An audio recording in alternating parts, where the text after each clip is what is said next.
Sanibona, phinde nibingelele nje futhi namhlanje ngalethuba ngalomzuzu ngaleli hora. Sibonge nje umuhle obabazekayo, othandekayo, oyingcwele, uyise weNkosi yethu uJesu. Sibonge umnini mandla wonke, sibonge uNkulunkulu osibusisa ngelanga, asibusise ngomoya, asibusise ngomvula, asibusise ngokukhanya, asibusise ngakho konke okuhle ngaphambi kobuso bakhe. Kepha into ayilindeleke kithi ukuthi senzeni intando yakhe. Sihlale sazi bantu baNkulunkulu ukuthi ukuhlangana kwethu sihlangene ngezwi likaNkulunkulu, sihlangene ngezwi kaNkulunkulu, sihlangene ngokuqondisana, ngokusizana, ngokuholelana ekulungeni nasendleleni efanelekile ukuze silungisiswe ukuphila nokuphakade uKristu asehlelele kona. Ngokuba umhlaba nje uyisenabelo sezinyawo zikaNkulunkulu, ngoba umhlaba wanikeza igunya ngoKristu ukuthi kube nguye njengendodana kaNkulunkulu obusayo. Athi uNkulunkulu ozongafumaniseki enophawu lukaKristu mhlazane ezolanda ibandla lakhe, noma mhlazane umhlaba ugoqwa,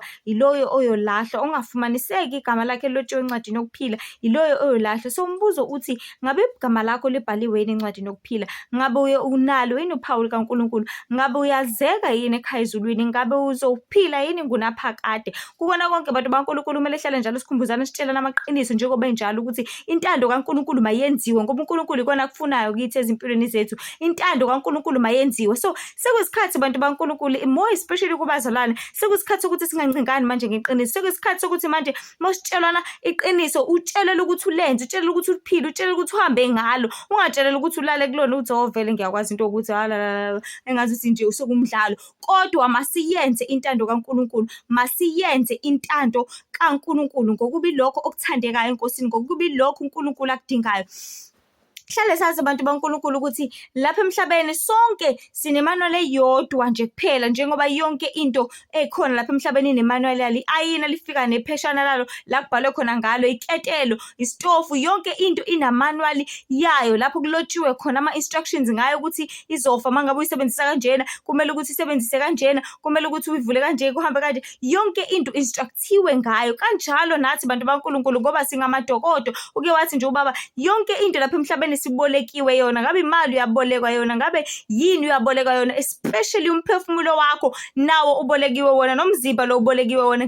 Nesikhathi futhi ubolekiwe. Yonke lento nayo akusiyona yakho, akusiyona ukuthi uyibuse ngaphezulu kokuthi yenze intando kaNkulunkulu. Konke ubolekiwe kona. Kufana noma usemsebenzini, ngoba uNkulunkulu sekwatshela kakhulu enhlizweni yami ukuthi lapha emhlabeni sifana nabantu abasemsebenzini njengasehhovisi. Ehhovisi lapha let's say usebenza kwa-Transnet noma usebenza kephi eHome Affairs. Yabo leyo computer leyo akusiyona yakho, yabo lelo cingo lelo akusiyona lakho, yabo leyo wifi leyo uzothi system offline akusiyona yakho. Ubolekiwe kona for lesi sikhashana leyo 7 hours or 8 hours osebenzayo ngosuku. Okumele ukuthi uma uhleli kulesi sihlalo ungalibe uraunda rasu uxoxa indaba libe lugosipa, kodwa kumele ukuthi wenze umsebenzi oqashelwe wona, ozele wona. Uzazi ukuthi ungubani, uzazi ukuthi uzeleni, uzazi ukuthi ufunani, khona uzokwazi ukuthi useve noma ukhiphe iproduction yaleyo ndawo obekiwe kuyona ngaleso sikhathi. So sibeke kuma-department ahlukahlukene singabantu. So it's all about ukuthi uma ukhula uzazi ukuthi wena ungubani, uzeleni kulo mhlaba, kumele uphile empilweni, kumele uhambe kanjani, ukhulume kanjani,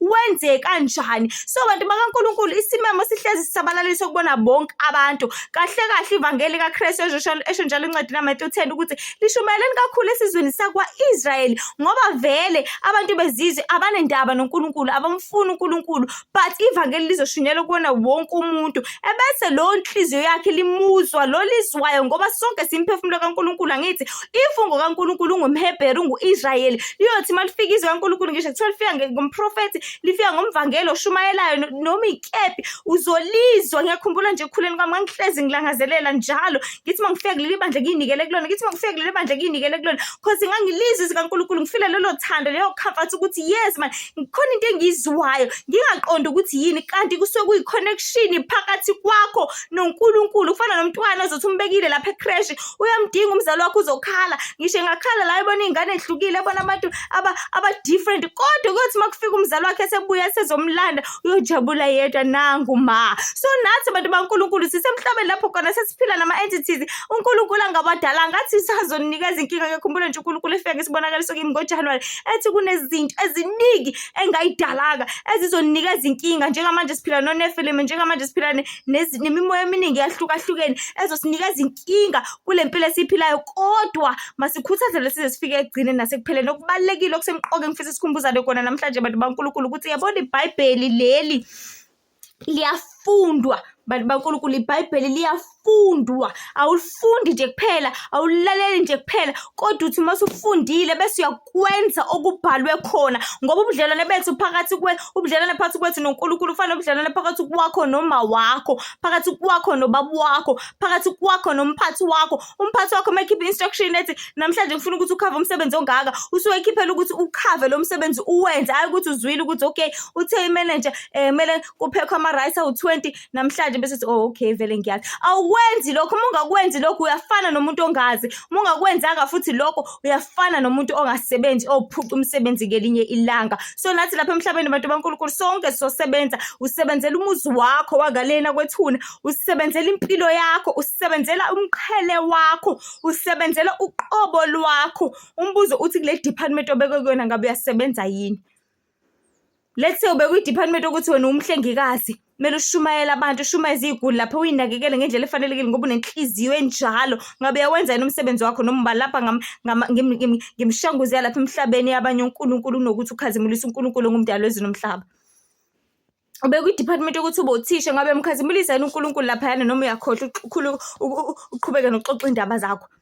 Sibeke ama-department amaningi ahlukahlukene la sihamba khona kumele simkhazimulise uNkulunkulu, ngoba usho njalo encwadini ya-Isaiah 43:21 ukuthi laba bantu engizenzele bona ukuba bashumayele udumo lwami. So bantu baNkulunkulu, ngifuna ukuthi sigcizelele namhlanje, sik-emphasize, sikhumbule ukuthi intando kaNkulunkulu mayenziwe, intando kaNkulunkulu mayenziwe. Sihlalela ukuyenza ngoba ilokho kuthandeka enkosini, sihlalela ukuyiphila ngoba ilokho uNkulunkulu akufisa kithi, sihlalela ukuhamba njengokusho kwakhe ngoba ilokho kumthabisayo uJehova umdali wezulu nomhlaba. Uthi manje-ke Israyeli, uJehova uNkulunkulu ufunani kuwe ngaphandle kuba umthande inhliziyo yakho yonke, ingqondo yakho yonke, amandla akho wonke, umphefumulo wakho wonke, mina ngeke ngithi nangesikhathi sakho sonke. Ngoba zonke lezi zinto vele ngiyibalayo ubolekiwe zona, uzophucwa zona, isikhathi uzophucwa sona, ingqondo yophucwa yona, inhliziyo yophucwa yona, futhi umkhohlisi ubani ongayazi, usho njalo uJeremiya 17.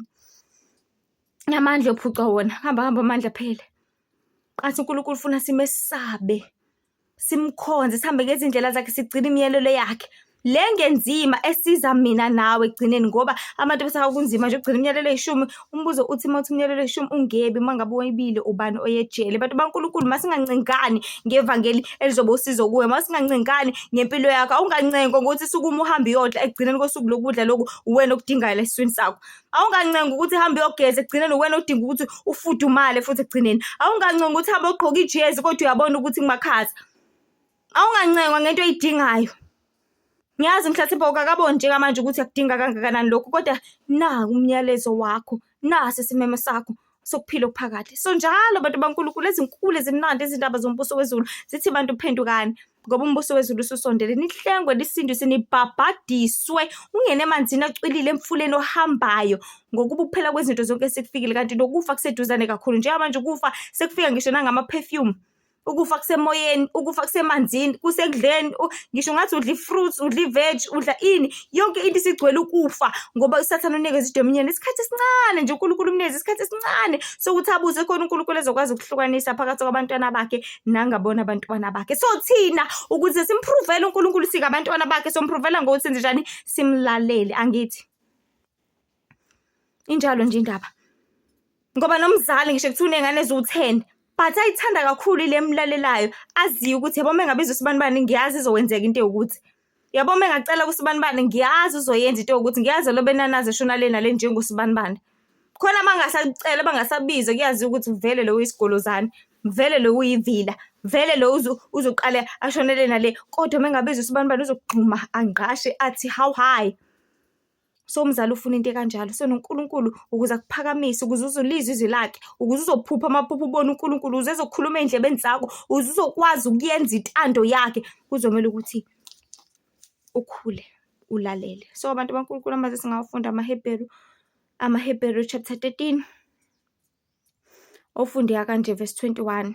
Makaniphelelise kukho konke okuhle ukuze nenze intando yakhe, esebenza phakathi kwethu khona lokho okuthokozisayo emehlweni akhe ngoJesu Kristu. Makube kuye inkazimulo kuze kube phakade naphakade. Nkosi nje benani nibusise.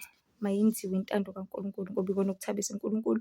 Ibona futhi abangcwele abazolanda uJesu Kristu bephile nokuphakade abenza intando kaNkulunkulu. Akazeli ibandla thizeni kodwa uzele abantwana bakaNkulunkulu abenza intando kaNkulunkulu. Umbuzo uthi yini-ke intando kaNkulunkulu? Ukumlalela, ukumthobela, ukumesaba, ukwenza okuthandekayo enkosini, confirm kuye, confirm ngezwi, confirm ngokuphila kwakho ukuthi ngabe ngigqoka ngendlela efanelekile, ngikhuluma ngendlela efanelekile, ngihloba ngendlela efanelekile, ngidla ngendlela efanelekile, ngihamba ngendlela efanelekile ngokulalela izwi kaNkulunkulu nangokwenza njengokusho kwakhe. Inkosi nje benani nibusise ngelihle ethandekayo igama lenkosi uJesu. Ihlale wazi uNkulunkulu yasizonda isono, uNkulunkulu yabuthanda bungcwele. Inkosi benani manje zophatha. Amen.